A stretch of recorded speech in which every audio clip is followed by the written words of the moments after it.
Hello again. Hi, everybody. And hello again, John, Dad John, and thank you for joining us.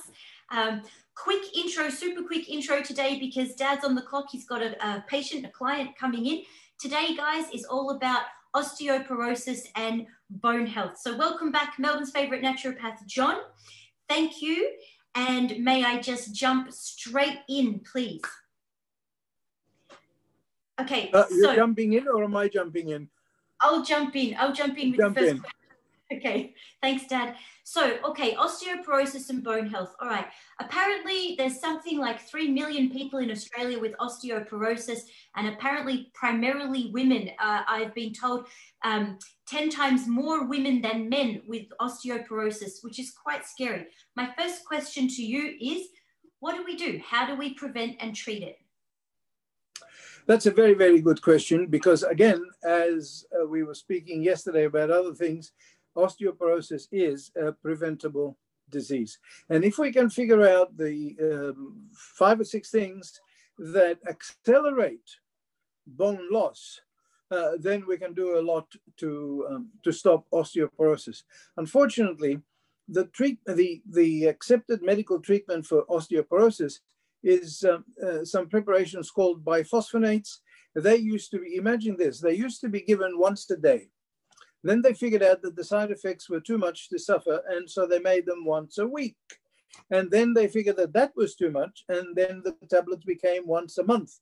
And now they've got injections that they do every 6 months. So ideally, we have to prevent it, and there are several natural ways of helping osteoporosis. Weight-bearing exercise being one of the very, very important things. You get some weights, you do squats and sit-ups, and you build up your muscles.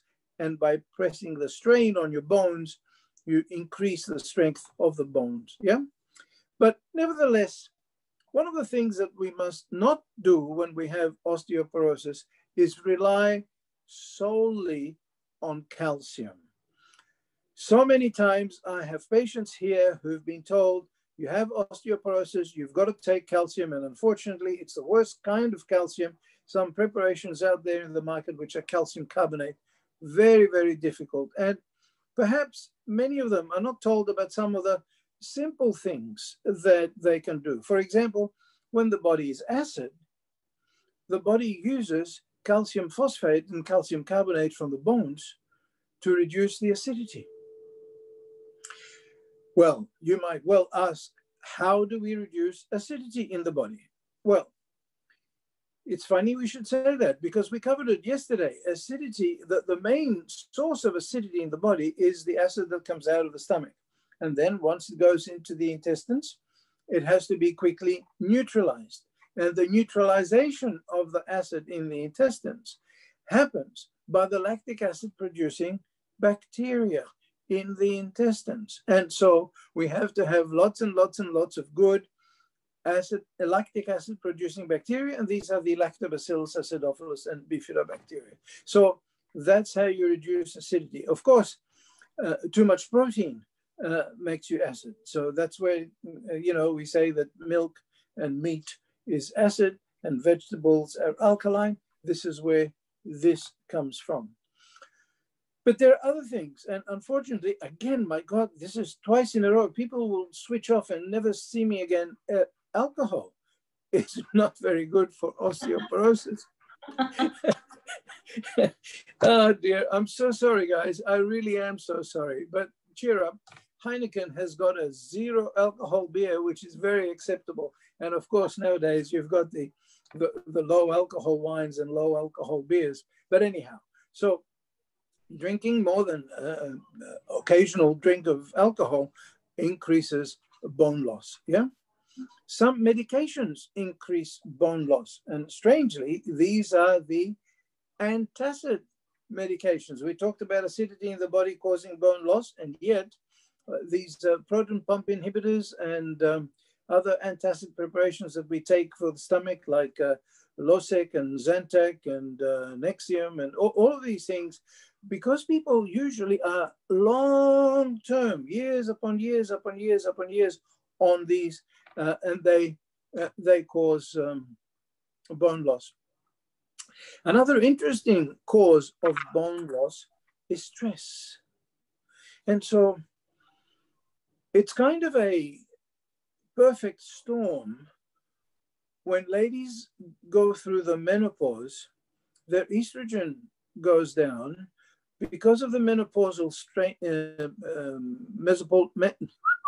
menopausal changes.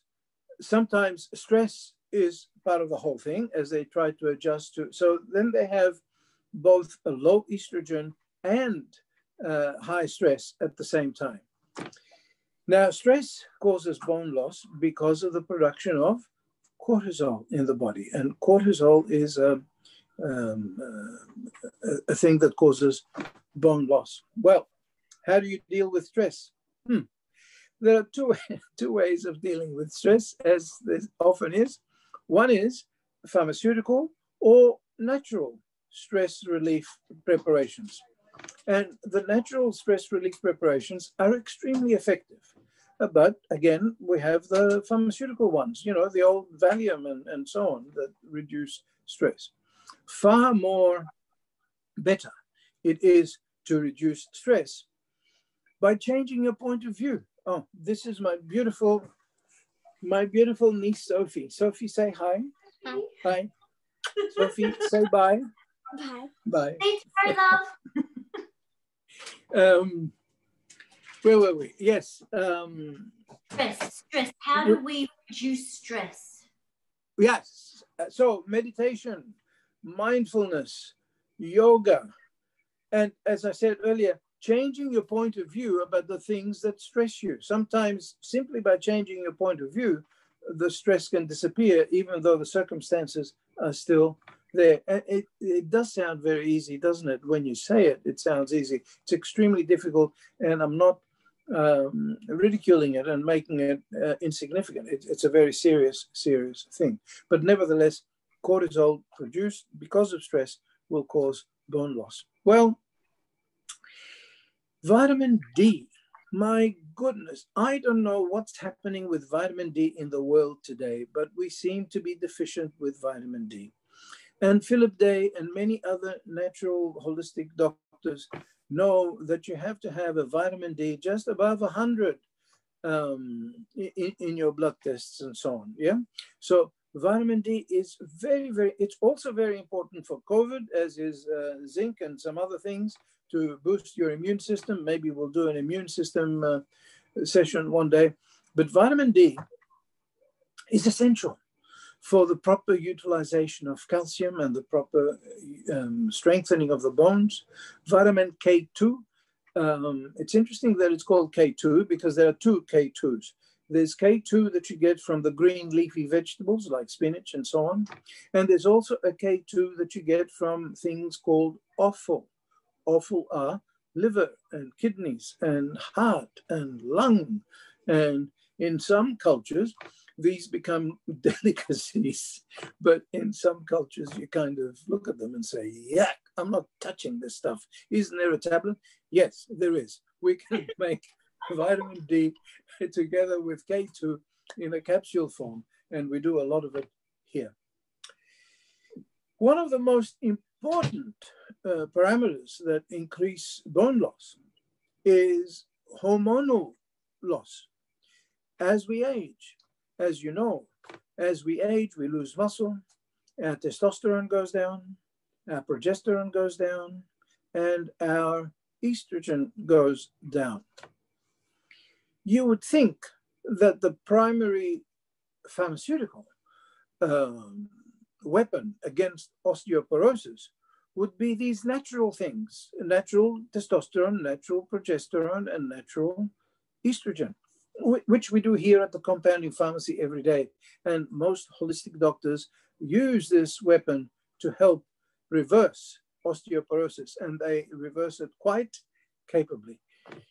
And finally, there is something else about bone that people don't think. You know, you think bone, you think calcium, you think bone, you think calcium. Well, bone is 30% collagen. Where have we heard that before? Collagen.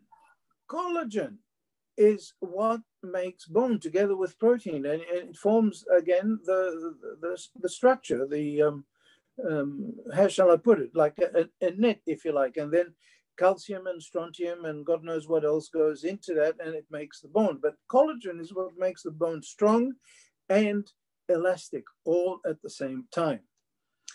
And the trouble with some of the pharmaceutical injections and tablets is your bones become harder, but at the same time, they become more brittle. So instead of being soft and breaking, they become brittle and can break.